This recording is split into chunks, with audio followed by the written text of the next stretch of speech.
대통령실 고위 관계자가 수사권 없는 해병대 수사단이 군사법원법에 맞지 않게 혐의자를 많이 만들었으니 바로 잡으라고 대통령이 야단친 게 아니겠느냐고 말했다고 합니다. 지금까지 대통령실은 대통령의 경로나 전화 통화 사실 자체에 대해 일단 부인하거나 회피하는 식으로 일관해왔으나 입장이 마침내 바뀌었습니다. 대통령의 통화가 사실이면 대통령도 수사 대상이 되는 것입니다. 쉽게 묻겠습니다. 대통령이 군 내부 수사에 개입할 권한이 있습니까?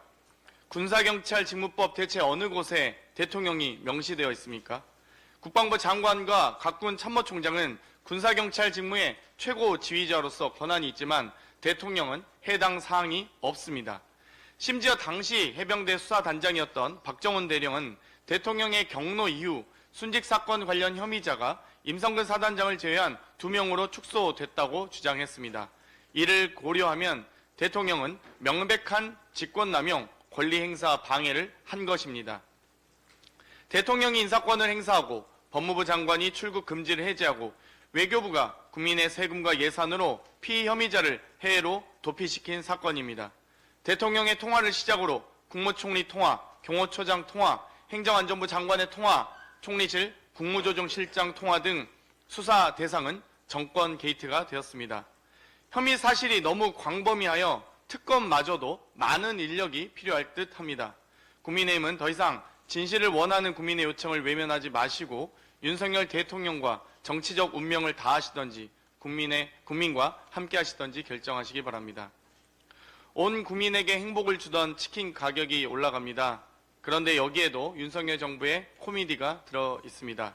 5월 31일 치킨 가격을 3,000원 올릴 예정이던 치킨 업체가 인상 일자를 6월 4일로 늦춘다고 밝혔습니다. 이유는 정부 요청이라고 합니다. 윤석열 정부가 정말 특단의 물가 관리 대책을 강구한다더니 결국 결과는 치킨 가격 인상 4일 늦춘 것입니다.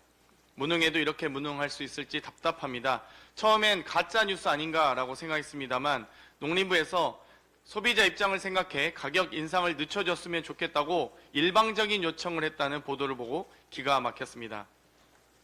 이뿐만이 아닙니다. 불과 5일 전에는 정부는 특단의 물가 대책이라며 전기료 월 667원을 깎아준다는 보도가 쏟아졌습니다.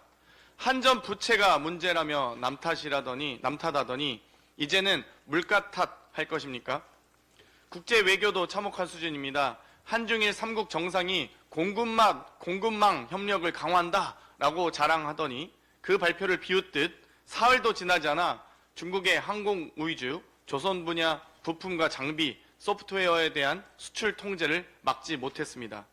이미 대중관계는 작년 8월 갈륨, 게르마늄, 12월 흑연에 대해 수출 통제 조치를 받은 바 있습니다. 모두 첨단 반도체 제조에 필수적으로 쓰이는 원료입니다.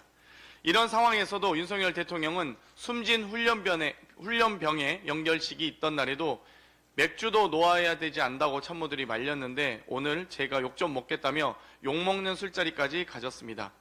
윤석열 대통령은 밑빠진 독에 물붓기 정권입니다. 정부와 국민의힘이 어디까지 대한민국을 밑빠진 독에 물붓듯 몰락의 길로 이끌지 국민과 함께 심판하도록 하겠습니다.